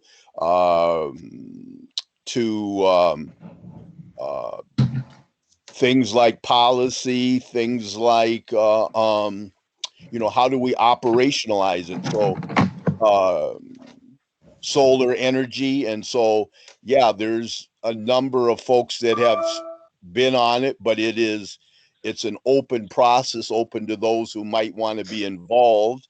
And so again, I think that the Green Zone Task Force certainly should have a place in it, or for as a representative or as interested parties to join on their own behalf. I agree. I was curious if there's, monthly group ups with that, or something similar to what we're doing already in place, or if that framework is yet to be kind of set in stone. But it sounds like it's kind of underway right now. Yeah, it's just rolling out the barrel. Okay. I will, if you send me an email, I will make sure that you or anybody else sends me an email. I will make sure that people are aware of the next Zoom meeting, Okay. and folks can get in where they fit in. Great. Good time management there. So I'm ready with the breakout rooms. I'm going to start the rooms, and I will give you a 1-minute warning when we're coming back. If you can assign a note taker, please do so.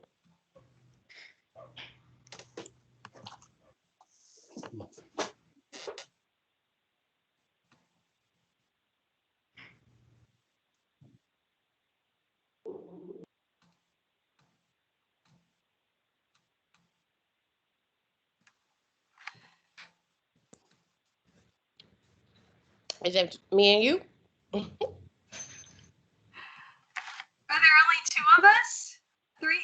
How many of us are there? No, so Michelle, there's Peggy, Georgiana, myself, Roxanne. I did assign you to a group. Is it not sending you?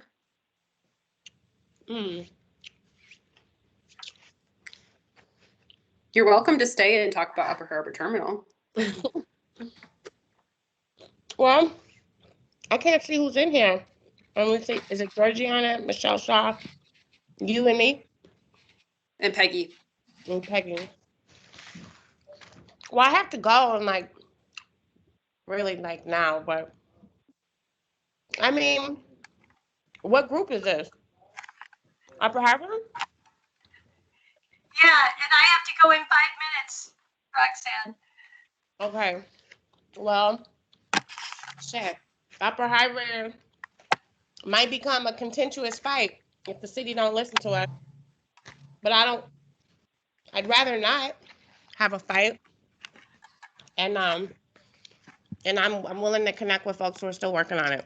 Cause I just had to take a break because it's just too much sometimes.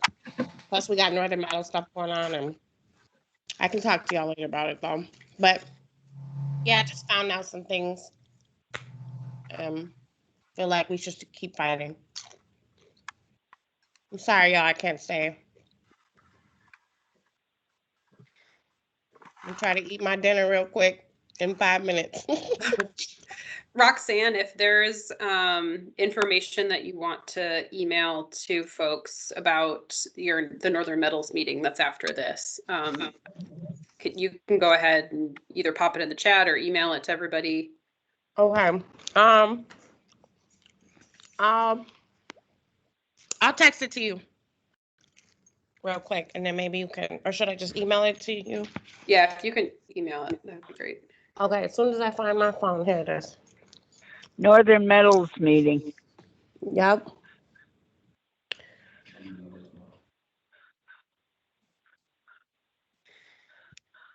But what can we say about Upper Harbor Terminal right now? I mean, we just saw a park board presentation. Mm-hmm. And I think going for the green is important. Going for what? The green. We heard the green and blue from Bruce, okay. And then we heard Kate talk about the Upper Harbor Terminal. Mm-hmm. And those ideas that both of them expressed, we need to use for the Upper Harbor Terminal. Kate said something about making things portable or flexible. Yeah, I think in the short term, while there's still longer term planning happening, that Kate was presenting that the park at the Upper Harbor Terminal would be kind of limited. It wouldn't not going to get fancy yet. And so in terms of infrastructure, using like containers, buildings made out of containers or mobile buildings, so that things were flexible for future more involved development with the community.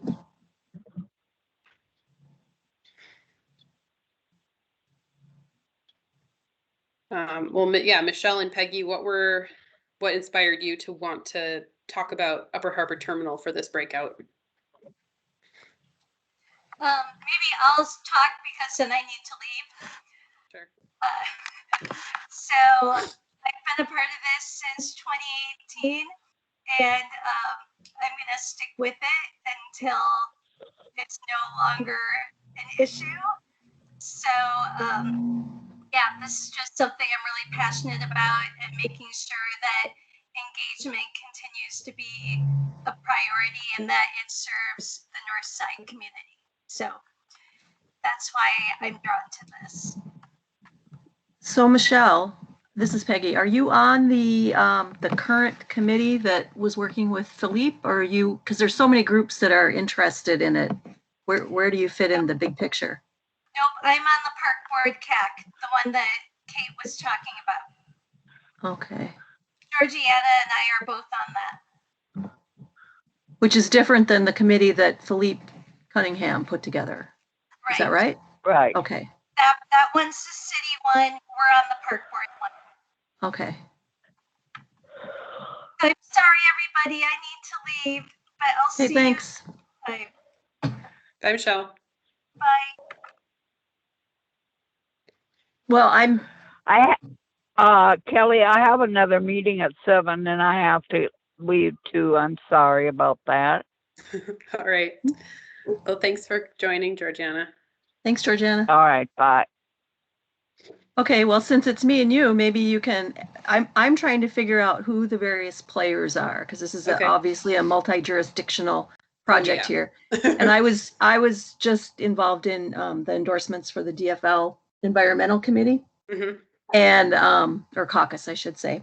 And in terms of helping the folks that were screened to be candidates and selected for endorsements, I'm trying to help them get up to speed on what the Minneapolis issues are and kind of the different players involved and stuff like that.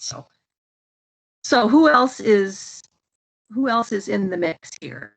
I know the Friends FMR, that's something Joe Mullery keeps talking about, the Friends of the Mississippi River.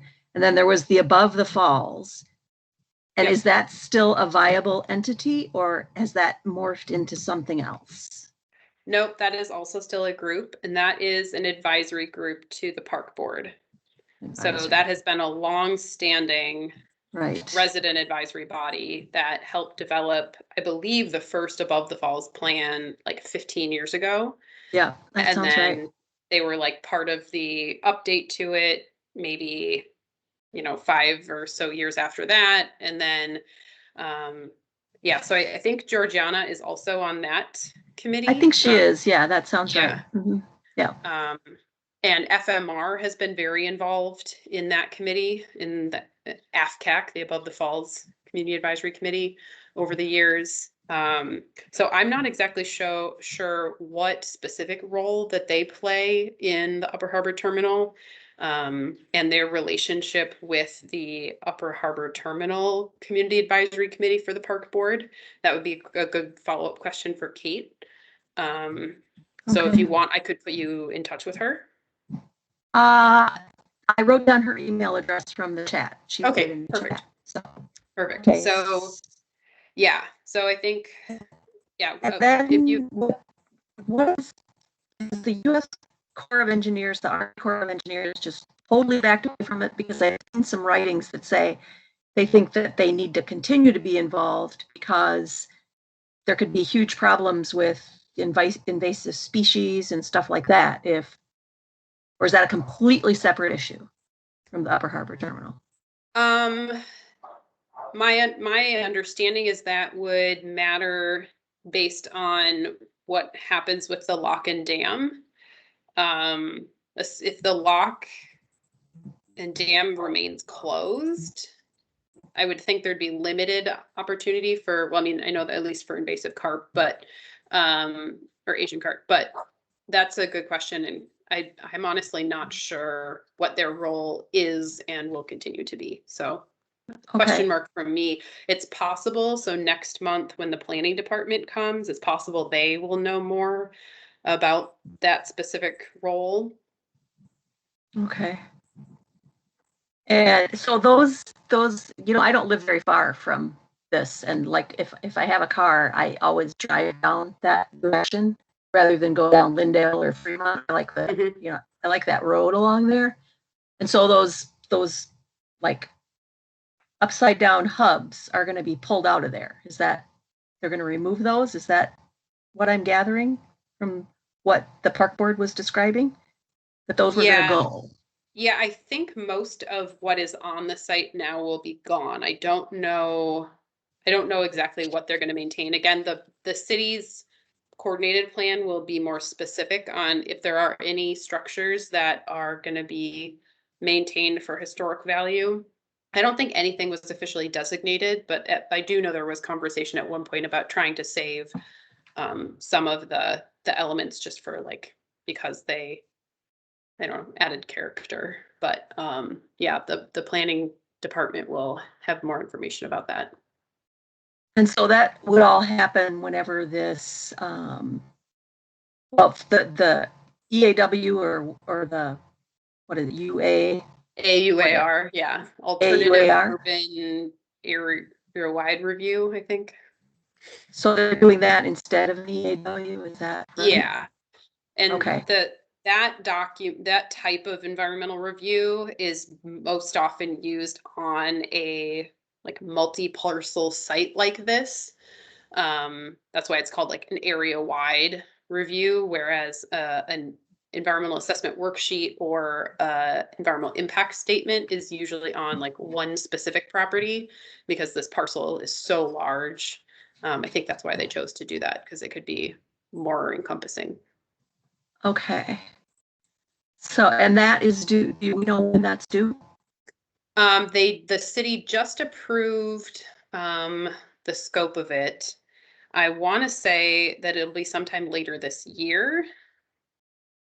Okay. But so the two staff who are planning to come to our next Northside Green Zone meeting, both are named Hillary. Hillary Dvorak is the one who is in charge of environmental review at the city. So Okay. she'll be there to speak to the environmental review questions. And then Hillary Holmes, it has been like the project manager and the staff for the community advisory committee for the city on Upper Harbor Terminal. So she'll be And able to speak more to the coordinated plan. did you say they're coming next time or a future Yes, time? next month, Next- June next month? 1st meeting. June, okay. So city people are coming then? Yep. Or, okay. Very good.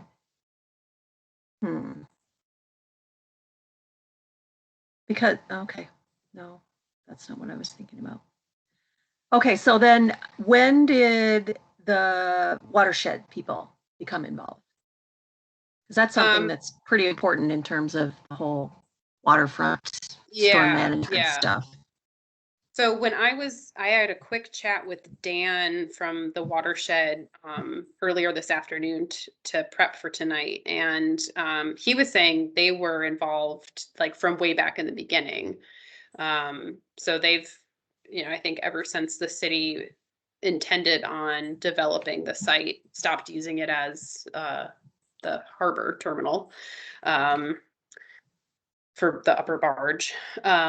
So my understanding is, goes all the way back to, when was the first RFP released? Gosh, is that 2014 or earlier?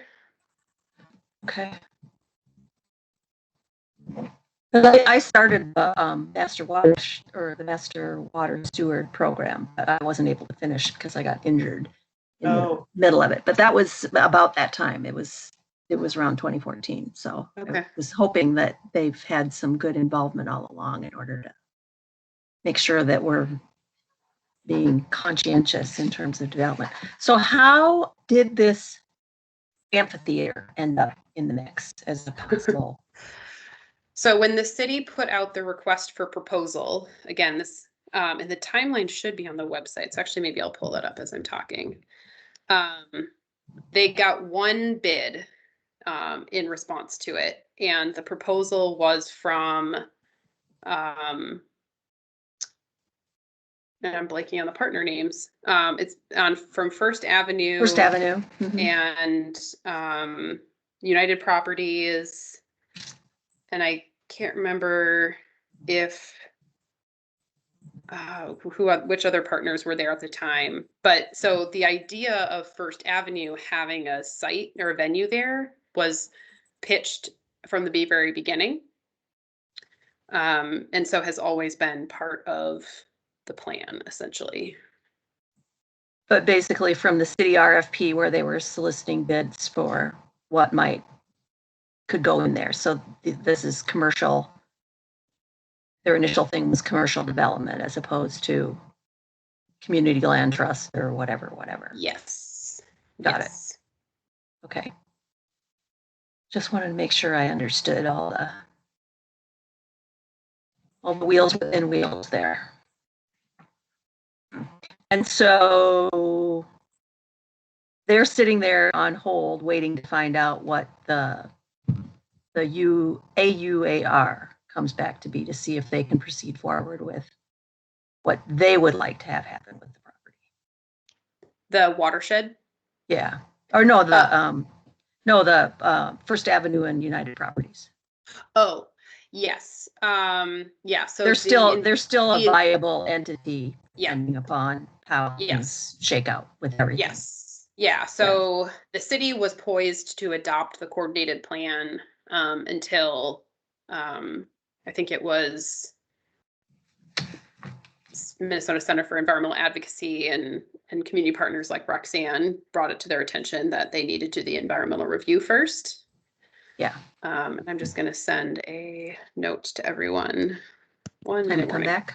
Yeah. Okay. So,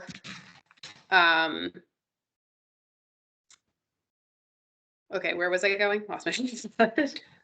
Oh, we were just talking about the that they've been involved until the community started to realize that this was going to be a private thing. So adoption of the coordinated plan. So in the coordinated plan, which has gone through like the initial concept through this, has always had that the First Avenue site on it. And so I think the city council, from my understanding, is like completely bought in on that idea. That will be part of phase 1, along with a couple other early uses. And so as soon as the environmental review is done, pending some sort of crazy blow up, that's my understanding, is that's what will be approved.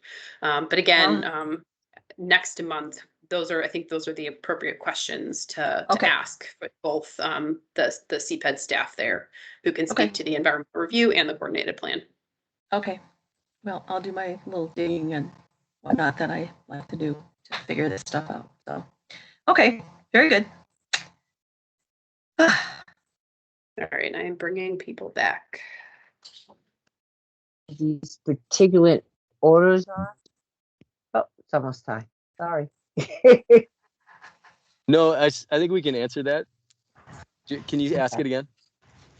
Have you mapped out these locations where these odors are? And do you have a map of all the research work where you are to intertwine in the city at different components that is giving out this toxics? Yeah, I mean, we have that data, like the complaint data, and what we've done on enforcement, we have issued citations and from time to time, but you probably know as well as anyone where that is. In talking about GAF and talking about Owens Corning, any of those types of facilities, it's around those facilities. Thank you. I definitely need your information. Thank you so much. Welcome back, everyone. So I'm hoping we can take a few minutes now to just report back on what were some action steps or next steps that were identified by your groups. So does anyone want to volunteer to go first? Can I go first? I gotta hop off real quick. Go for it, Jackie. Thank you.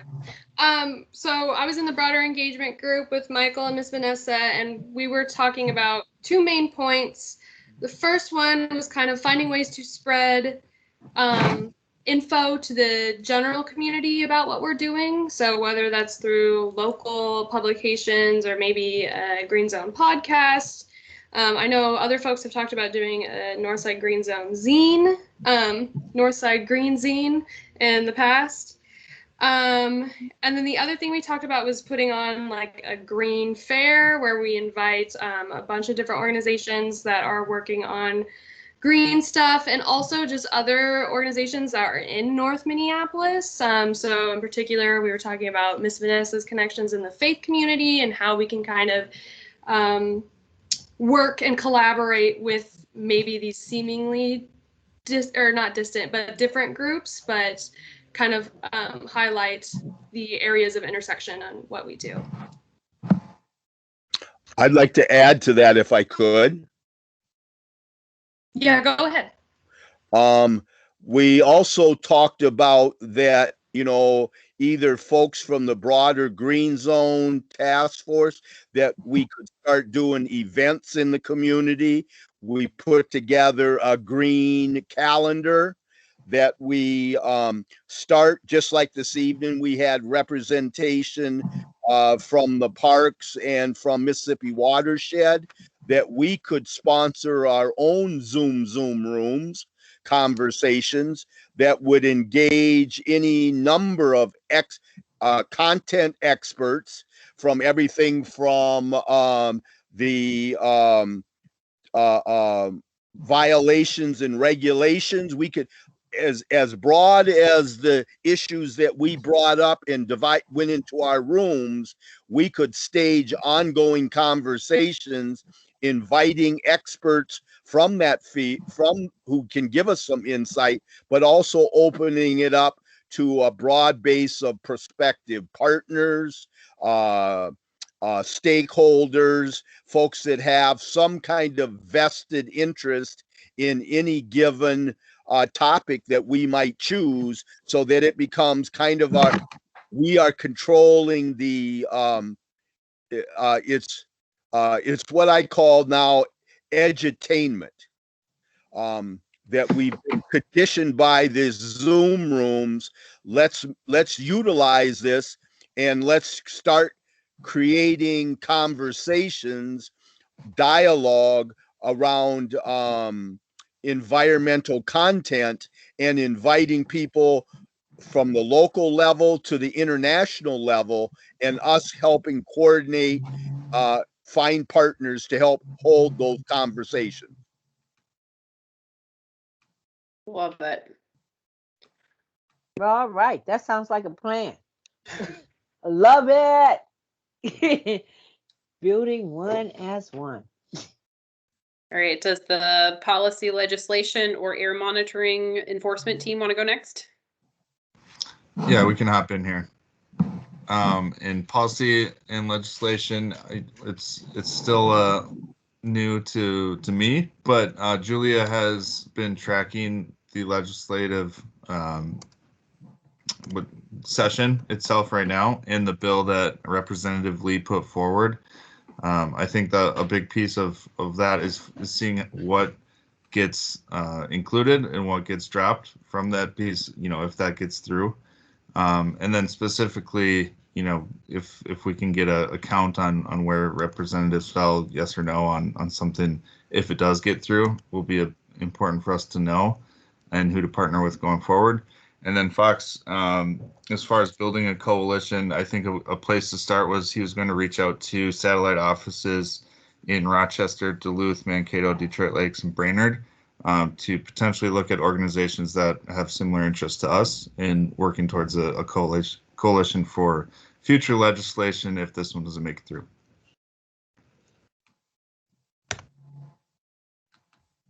Feel free to add anything, Julia, if I butchered that. No, that was a great, very thorough description. All right, air monitoring.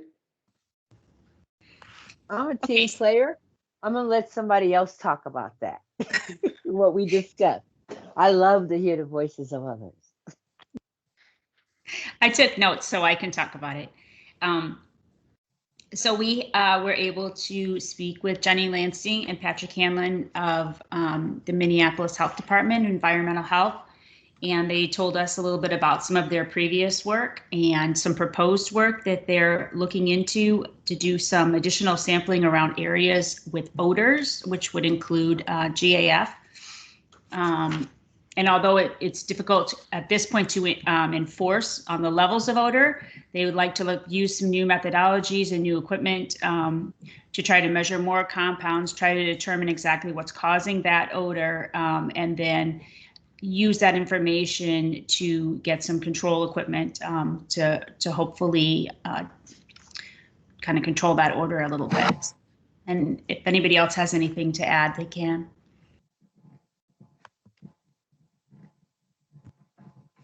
Pretty much sums it up. I'll just Also, add, I want to say this. I would like to invite them to the Northside Green Zone meeting to discuss what their work is, because it's very interesting as well as very helpful to what both groups are doing. And I like both of them to be informed exactly what is going on in that project that they have. Yeah, we'd love to do that. I think it would be good to get some of the tools that we have in the health department out to folks too, so that, you know, folks in both groups see that the tools that we're using as tools that you guys can use and deploy as well. and I just want to note that I added the study that we were discussing. I added that link into the chat along with my email and Patrick's email. Could you please forward that to Kelly so all of us in the group can get it? Because some of us are on the phone and we don't have access to that. So we'd really appreciate that. Thank you very much. Absolutely. Yeah. Yep, I can include that in our follow-up email with the notes and announcements. And Leslie, for clarification, you were suggesting that Jenny and Patrick come present at the next joint Green Zone meeting so Southside can hear too? Exactly. Okay.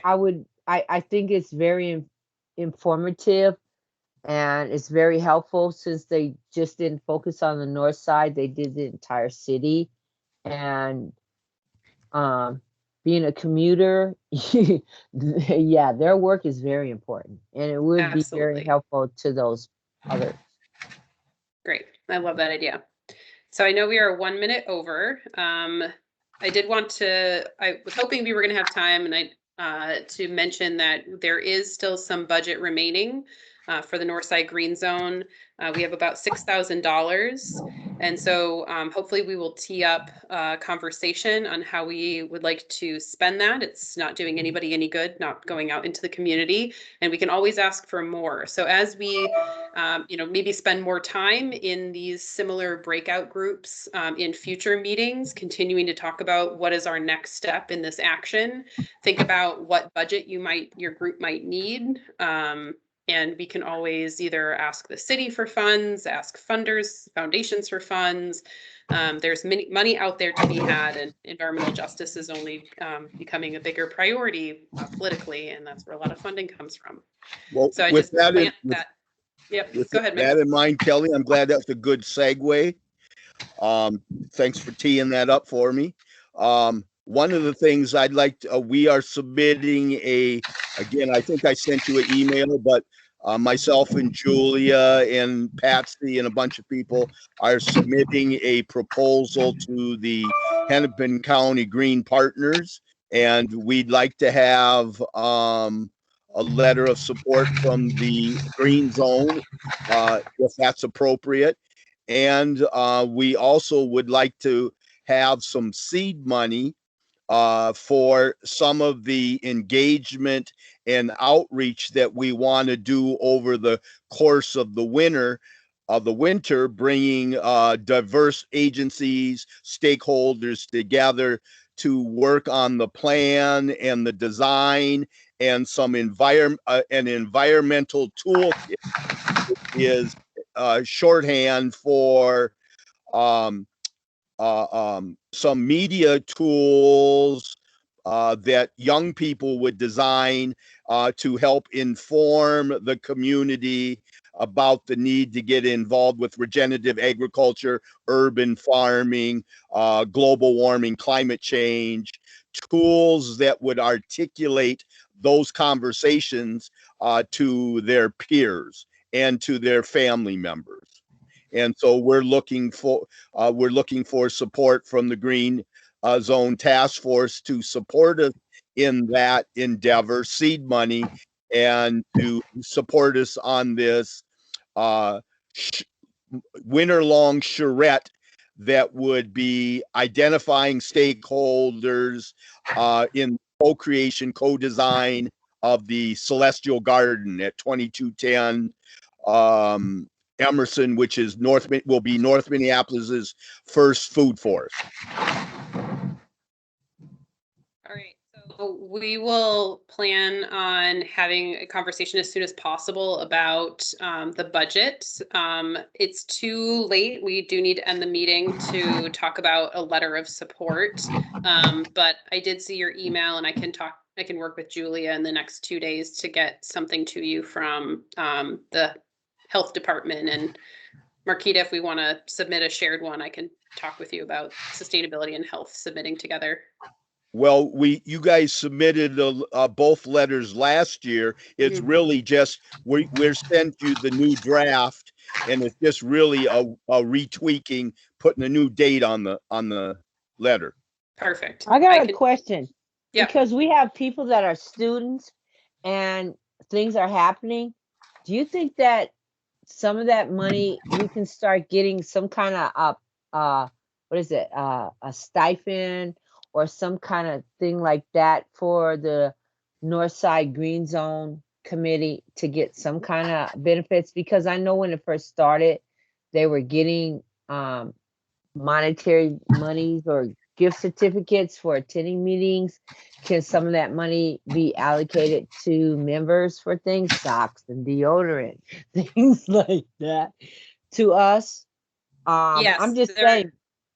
There is a desire, certainly, to have stipends for Green Zone members. There's currently a city policy that says we're not allowed to use city funds for that. And so I was talking with the Southside Green Zone, a few of their members last night, thinking about like what would be a budget request for the next year, and things like stipends, food when we get to come back in person together, even having paid facilitators like we did the first year of the Northside Green Zone, and we've had in the past for Southside Green Zone, things like that to help really support you all in the work that you're doing, so it's not wearing on you, but is hopefully resourcing and supportive of your time and your energy and your expertise. That is definitely something that I am very interested in figuring out how to do. So thank you for mentioning that, and as well as the community projects, because I think it was amazing a couple of years ago when we were able to do support the event on the north side, Michael, that you were part of following the training that you attended with was the Al Gore training. Yeah. And then there was some Northside food businesses. There was events supporting that, the healing circles. There's been some really great work that we've been able to see happen because of community funding. And so I think that would be another great thing for the green zones to be able to put forward. Well, I would challenge Kelly. I would challenge, Patrick and anybody else who's within the sound of my voice from the city, that cities are applying for this Build Back Better, for lack of better terms. I get all the little Rescue America or whatever they are, but cities, municipalities are going to be applying for all kinds of federal funding that's going to be trickling down from the federal government to the city. And I would argue the fact that the boots on the ground are the most tangible application of that work. And so as we're receiving some of this funding from some of this broader stimulus plan, let's figure out how the Green New Deal or the Green Zone Task Force and some of these other folks, because if we're talking about equity and inclusion, then we also have to be sensitive of the fact that neighborhood people can't continue to bear the blunt of change on the backs of poor Black and brown people and volunteers from the broader community. Yep. Well Yeah, said. no, I hear you. I was actually going to say too, yeah, on that garden project you're talking about, make sure you lean on us for, if you have compost needs with the Metawakan and Sioux, we can provide that. Biochar, trees, you know, and maybe even be part of the funding process. So lean on us for and conversations with Marquita and others, and if we want to get together and have a conversation, and then with interns too, about having some time to commit, you know, to some of that work. So yeah, love to get together and talk, Michael. It's not just about doing for, it's bigger than that. It's about doing with. And so what I'm trying to demonstrate through these projects, three things. How do we get people who have been shut out of the American dream and they've been socially engineered to be consumers, not producers? How can we break out of these silos that, you know, we operate in, that are kind of singular, angular, and self-serving? And number three, and to be more about the collective. And number three, how can we do public land development, public projects from the grassroots up rather than the top down? And so I invite the city, as always, and the university, you know, the story of a community that came together, worked together for the common good of the youth and families of its community. For it takes a village to raise a child. And so that's really what we're all talking about, is how do we prepare the next generation to build back better? Yep. We're here for it, Michael. If you want to get a conversation going, we'll love to have it. Yes, sir. Thank you. All right, well, we are now officially 10 minutes over, and I want to make sure everyone can get outside in the sunshine before sunset. So thank you all for your time tonight. Can we have a call for adjournment? Before that, is there any action items we need to do? Or to do anything, to-do list? I don't think so. Okay, well, then if not, then I'll make a motion that the meeting is adjourned. Can I get a second? that emotion. Perfect. Peace and blessings, everybody. Have a great Mother's Day weekend. Yes. I'm out. Happy Mother's Day to all the mothers. Take care, everyone. And if you guys aren't doing anything Saturday at 11 a.m., the Purpose Church, 3001 Russell Avenue North, we will be having a midday women's program.